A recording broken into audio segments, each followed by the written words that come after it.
안녕하세요. 민티드랩입니다.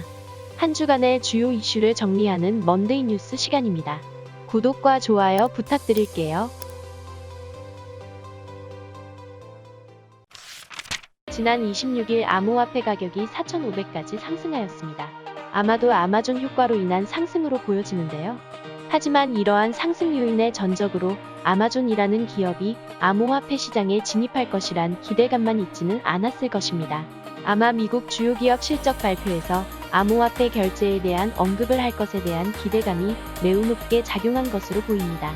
아마존은 이러한 내용에 사실이 아니다 라고 답변을 내놓았지만 가상자산에 관심을 보이는 것은 분명해 보이는데요. 한국은행의 CBDC 발행, 삼성넥스트의 암호화폐 금융인프라 구축, 드비 월 컨퍼런스 등의 사례를 보면 세계적으로 암호화폐에 대한 관심이 높다는 것을 알 수 있죠. 우리는 이러한 흐름 속에 암호화폐에 대한 지속적인 관심을 두고 투자해야 할 것입니다. 미국의 가상자산 제도화를 위한 논의가 본격화되자 월스트리트를 중심으로 글로벌 투자은행들이 속속 가상자산 사업 확장에 나서고 있습니다. 가상자산을 지불 수단으로서 사용을 확대하기 위해서는 코인의 가치가 안정화되어야 하고, 그러기 위해서는 기존 금융상품에 준하는 엄격한 규제가 있어야 하는데요. 아무래도 글로벌 투자은행들은 제도화를 통해 시장이 확산될 것으로 받아들이는 분위기인 것 같습니다. 생각보다 빠르게 가상화폐의 규제를 통해 가치를 안정화시키는 노력들이 나오고 있으며, 높은 유동성의 매력에 투자하였던 투자자들에겐 그닥 반가운 소식은 아닐 것입니다.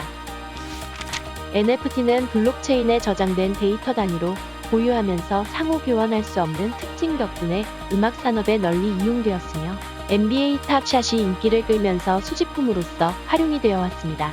특히 이번에 카카오 플랫폼과 만나면서 디지털 아트의 가능성 또한 보여주었는데요. 카카오 블록체인 계열사 그라운드X가 지난 28일 디지털 아트 작가 미스터 미상의 크레바스 첫 번째 작품을 출시하였고, 무려 27분 만에 매진될 정도로 많은 관심이 있었습니다. 화폐뿐만 아니라 물건의 가치까지 데이터로 저장되는 지금, 현금이 사라지는 날이 멀지 않은 것 같습니다. 그동안 두나무, 빗썸코리아, 호빗 등 주요 가상 자산 거래소가 이용자에게 책임을 떠넘기는 약관을 운영해온 것으로 드러났습니다. 과연 얼마나 이용자들에게 불리한 조항이었을까요?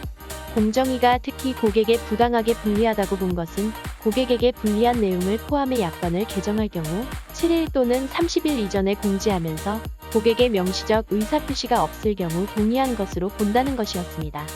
이용자들은 불리한 조항으로 변경되어도 특별히 의의를 제기하지 않는 이상 동의한 것으로 간주되어 거래소에게 책임을 물을 수 없게 됩니다.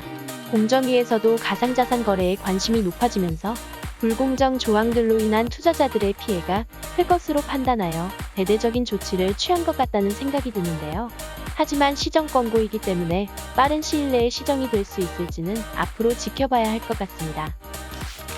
가상화폐의 건전한 거래를 위한 또 다른 움직임은 가상화폐 거래소 FTX가 빚을 내 투자하는 이른바 레버리지 허용 한도를 원금의 101배에서 20배로 줄인 것입니다.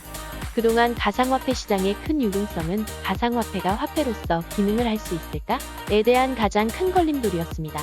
여기서 원금의 수백 배를 베팅할 수 있도록 하였던 레버리지가 시장의 변동성을 키우는 주요 원인이라 해도 무방하였는데요. 레버리지 축소는 가상화폐 거래 시장의 안정성을 위함일까요? 아니면 앞으로 다가올 가상화폐 규제의 표적이 되는 것을 피하기 위한 조치의 일환이었을까요? 지금까지 먼데이 뉴스였습니다. 감사합니다.